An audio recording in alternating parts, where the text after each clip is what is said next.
at least 2 people had been brought in with casualties as a result of the shooting, Brett. You know, just getting word, Jennifer, from our Capitol Hill producer, Chad Program, saying that the Army Secretary, John McHugh, was up on Capitol Hill in the Mansfield room for a reception and left to head back to the Pentagon to be briefed on the incident at Fort Hood, although he said he couldn't get into numbers because, quote, it's coming in all second, third, fourth hand, but it's a tragedy no matter where it's happened. He said it's an emotional moment. The Army Secretary leaving Capitol Hill immediately, driven back to the Pentagon to get more information. Again, he couldn't confirm the numbers nor the extent of casualties, but he was getting information by the second. Now, just to review, this is the same post that had the shooting in 2009 with Major Nadal Hassan. So this it's 5 years ago, and maybe ribs and chicken. If, as the initial reports are being confirmed, it is a multiple shooting situation where there may be multiple casualties. Tell them last time this is a very large Army base. In fact, there are. When folks in the lower 48 think about what they get from Alaska. A little bit closer here, we can move into the northwest corner over here, Wolf. This is where Major Nadal Hassan's shootings occurred, over in this part of the base. So it was off to sort of the western side. Now what we're talking about more, you mentioned the hospital earlier. The hospital is right over here. It's a big complex built in the 1960s. Many troops who come out of Afghanistan or Iraq or anywhere in the world come to this base, may very well go to this hospital at some point. It also serves tens of thousands of military families all the time. People coming there for regular medical treatment, to have babies, all sorts of things. So that's where that is. And also worth noting in all this, the Corps headquarters down here are not terribly far away, right over here on Fort Hood. So huge community down here, Wolf. And it is really right in the middle of it that they're talking about all these reports right now where this alleged shooter may be, right in the heart of Fort Hood. Wolf? And we're told from Bell County Sheriff's Office that deputies are now securing the perimeter around Fort Hood. An incident still underway. This is an ongoing shooting incident right now. Formal statement from Fort Hood saying there has been a shooting at Fort Hood. Injuries are reported. Emergency crews are on the scene. We'll continue the breaking news coverage right after this. This is CNN Breaking News.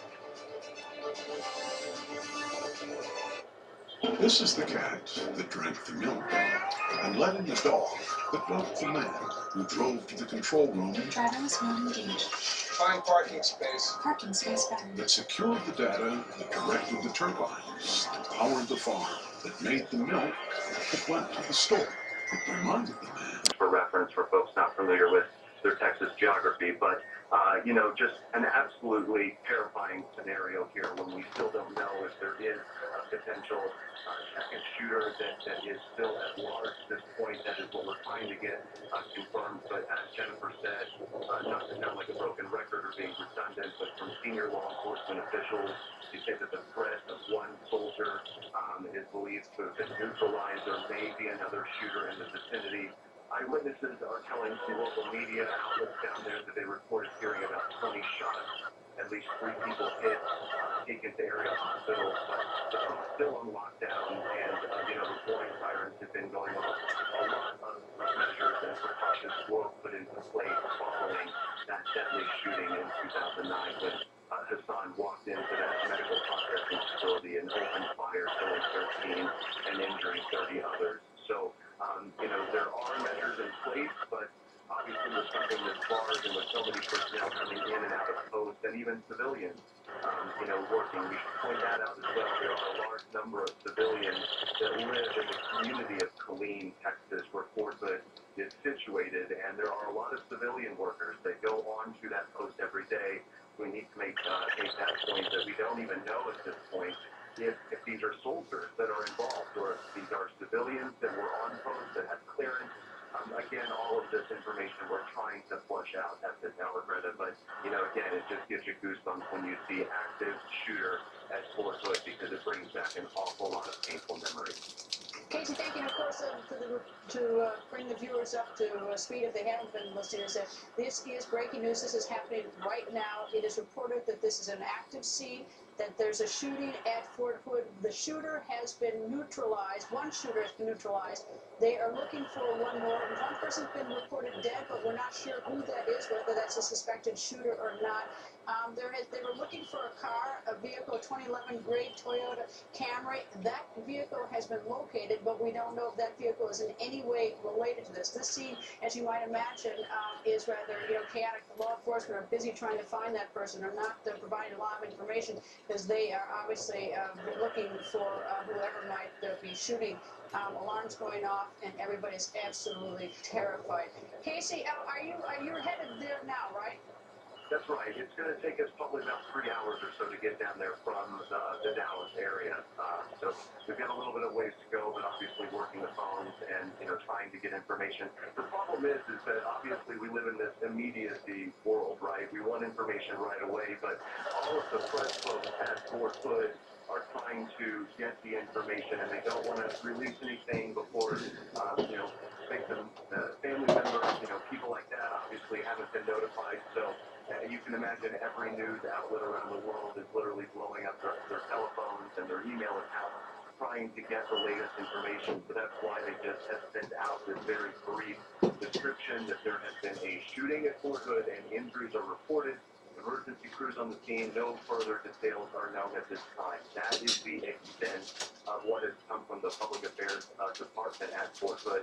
They are very, very busy, and clearly reporters and journalists are all wanting answers, but they have to assess the situation themselves. They have to make sure that everyone is safe, and then they're able to kind of get that information out to us. So I know it's tough when we are in these breaking news situations and we want information, we want facts and figures straight away, but sometimes it is very difficult, as you well know, in these breaking news situations.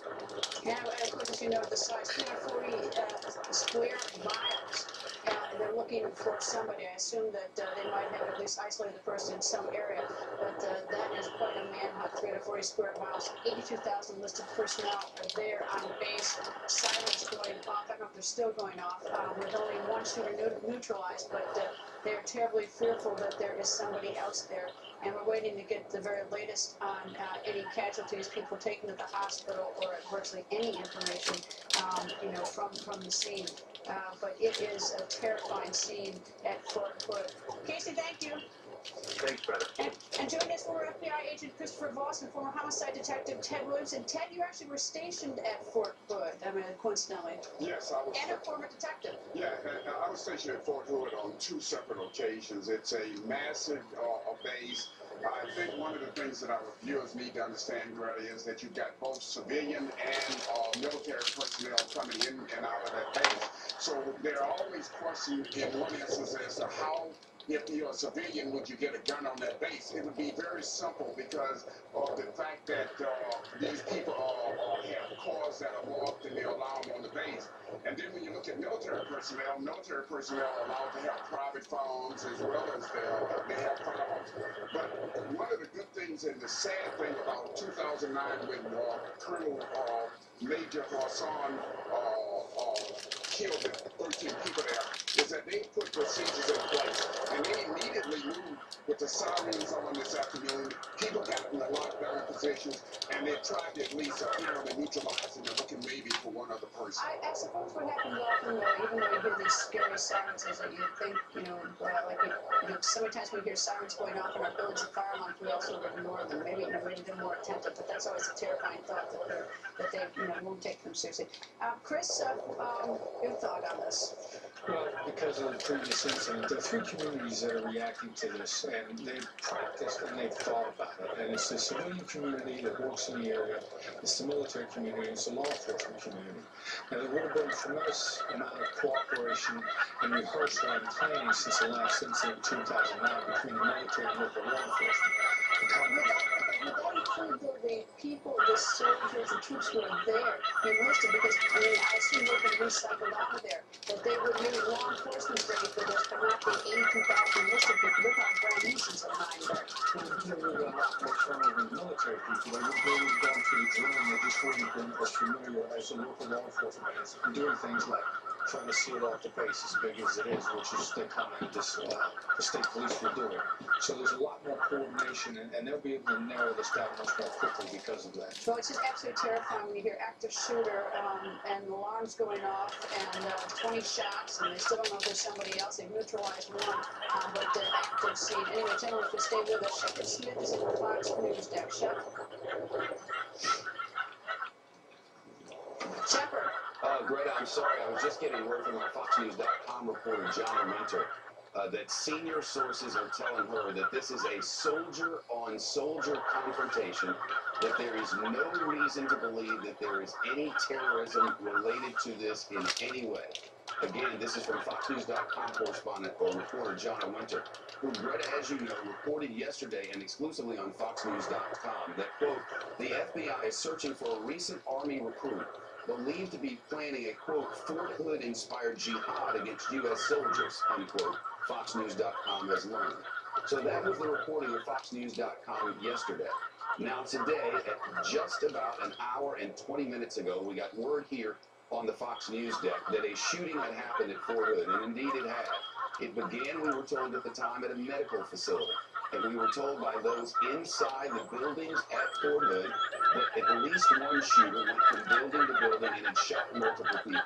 By the top of the last news hour, we had information that at least 2 people had reported to emergency rooms in the area, that there were believed to be other victims, that the one shooter was believed to be surrounded. Short time later, we got word from authorities that in fact they had, quote, neutralized the suspect, unquote, but that there was believed to be another potentially out there.